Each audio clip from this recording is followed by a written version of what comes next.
आपण बघताय एबीपी माझा कौल कर्नाटकचा आमच्या खास कार्यक्रमात आपलं स्वागत। 2019 मध्ये आपण जिंकलो तर पंतप्रधान बनू शकतो असं वक्तव्य काँग्रेस अध्यक्ष राहुल गांधी यांनी केलंय। कर्नाटक विधानसभा निवडणुकीच्या निमित्ताने राहुल गांधींनी पत्रकारांशी संवाद साधला, यावेळी ते बोलत होते। 2019च्या निवडणुकीत काँग्रेस सर्वात मोठा पक्ष म्हणून समोर आला तर तुम्ही पंतप्रधान होणार का असा प्रश्न त्यांना विचारण्यात आला, त्यावर हो नक्कीच असं उत्तर राहुल गांधींनी दिलं। 2019ची निवडणूक जवळ आली आहे, या निमित्ताने सर्व पक्षांनी मोर्चेबांधणी करायला सुरुवात केली आहे। भाजपकडनं पंतप्रधान मोदीच हे पुन्हा एकदा पंतप्रधान पदाचे उमेदवार असतील हे स्पष्ट आहे, मात्र राहुल गांधी यांनी प्रथमच जाहीरपणे आपण पंतप्रधान पदाचे उमेदवार असल्याचा दावा केलाय। I'm pretty convinced that Mr. Modi is not going to be the Prime Minister. I can see it in his face. He knows it. Will you be the Prime Minister? Well, that depends. That depends on how well the Congress Party does. No, I'm talking of alliances. I mean, the Congress Party, if it's the biggest party, yes, we will. Wish you all the best. Thank you. मोदीजींचं वक्तृत्व चांगलं आहे, ते एखाद्या अभिनेत्याप्रमाणे बोलतात, पण केवळ भाषणाने रिकामी पोटं भरत नाहीत, यासाठी अन्न आणि रोजगाराची गरज असते, अशा शब्दात काँग्रेसच्या माजी अध्यक्षा सोनिया गांधी यांनी पंतप्रधान मोदी यांच्यावर निशाणा साधलाय। त्या कर्नाटकातल्या विजापूर इथे प्रचार सभेत बोलत होत्या। सोनिया म्हणाल्या, मोदींवर सध्या काँग्रेस मुक्त भारताचं भूत लागलंय। काँग्रेस मुक्त भारत तर सोडूनच द्या, आपल्यासमोर इतर कोणी उभं राहिलेलंही त्यांना सहन होत नाही।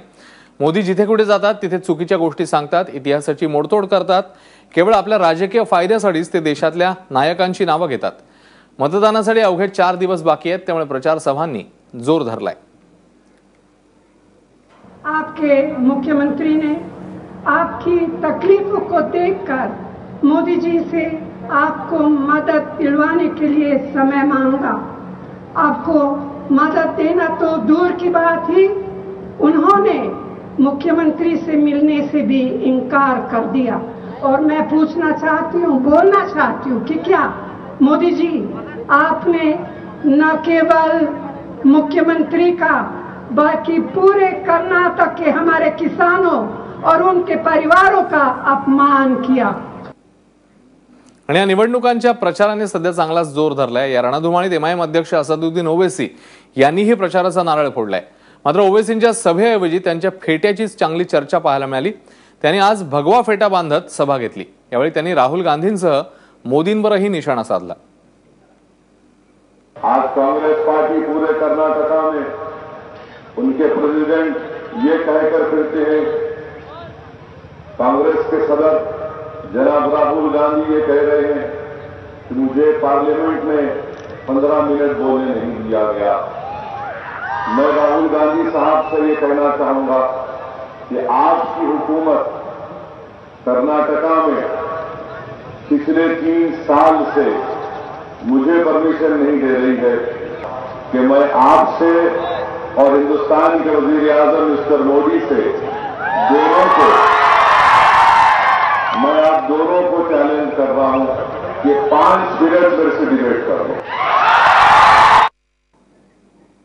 बेळगाव, बिदर आणि भालकीसह 865 गावं ही महाराष्ट्र आणि सीमावासियांची बळबळती जखम आहे, यावर गेल्या 62 वर्षात उपचार सापडलेला नाहीये। इथे कन्नडिगा आपलं वर्चस्व स्थापित करण्यासाठी कुठल्याही थराला जाऊ शकतात, अगदी पोलिसी बळाचा वापर करण्यापासून ते कन्नड रक्षण वेदिकेच्या गुंडांकडून हल्ला करेपर्यंत इथे काहीही होऊ शकतं। या काहीही होऊ शकतं याचा उत्तम नमुना म्हणजे 1985 सालची निवडणूक। मराठी माणूस निवडून येऊ नये, तो संभ्रमित व्हावा, यासाठी तत्कालीन मुख्यमंत्री रामकृष्ण हेगडे यांनी नेमकं काय केलेलं होतं तुम्हीच पहा। कर्नाटकच्या निवडणुकांची रणधुमाळी सुरू झालेली आहे। लोकसभेची सेमीफायनल म्हणून या निवडणुकीकडे बघितलं जातंय।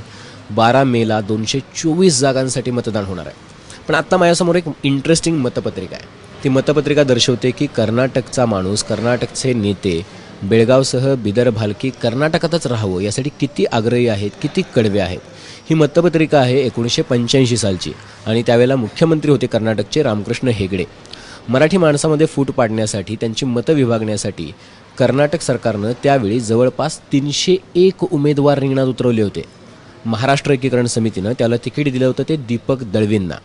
मात्र दीपक दळवींविरोधात समितीतल्याच राजाभाऊ माने यांनी बंडखोरी केली होती आणि या बंडखोरीमुळे मराठी माणसांमध्ये मोठा संभ्रम होता, जसा संभ्रम आजही दिसून येतोय।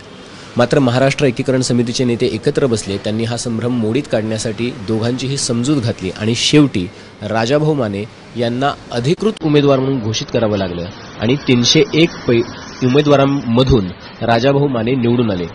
यातले 4 उमेदवार त्यावेळी जवळपास हॉस्पिटलमध्ये मृत्यूशी झुंजत होते, तरीही त्यांना उमेदवारी देण्यात आली. उद्देश एकच होता, कुठल्याही कारणानं मराठी माणसांमध्ये मतांमध्ये फूट पडावी किंवा निवडणूक रद्द व्हावी, म्हणजे आपल्याला बेळगाववरती हक्क सांगता येईल. कन्नड नेते किंवा कन्नडिगा माणूस हा बिदर भालके आणि बेळगावसाठी किती आग्रही आहे, किती कडवा आहे, हे त्याचं उदाहरण आहे. 1985 सालची मतपत्रिका. कॅमेरामॅन अजितसह अभिजित करंडे, एबीपी माझा, बेळगाव.